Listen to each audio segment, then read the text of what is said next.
So, any empty nesters out there? Your kids have left the house? Any wannabe empty nesters? I think, Eric, you probably are going to raise your hand, right? He's got a junior in high school back there with him. Well, after 25 years of raising kids, we finally became empty nesters on Monday night, when we dropped our son off at a hotel, and the next morning he left for Air Force basic training. As we dropped him off and I watched him walk away, memories started flooding back. And I turned to my husband and said, "Free at last! Free at last! Thank God Almighty! We are free at last!"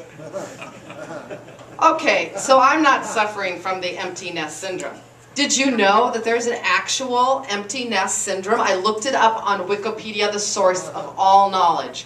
And that is when a parent feels grief or loneliness when their child leaves home. Grief? Loneliness? How about elation? Oh boy, I was really happy. Yes, but I do realize that a lot of people might suffer from an empty nest syndrome. So I have a top 10 list of reasons you know that you might be suffering from the empty nest syndrome. Okay, reason number 10. You're still surprised when you come home and the house is the way you left it. Number 9. On a bad weather day, you still check the list of school closings, hoping that it's not a snow day. Number 8, for that special couple time with your spouse, you still lock the bedroom door. You don't want to scar your children for life. Number 7, you still think of eating out as going to the drive-thru at McDonald's. Number 6, you set the table for one too many people. See, you don't have to be funny to be in Humor Mill. You just have to try. Okay. Number 5 reason that you might know you're suffering from the empty nest syndrome is that you are shocked when you get in your car and the radio is playing your station. Number 4, you still walk around your car before you get in, checking for new damage. Right, Eric? That happened to you? Okay. Number 3, you find yourself walking into your child's room, giving it the sniff test. I've even heard of mothers that go into their child's closet and smell their clothes.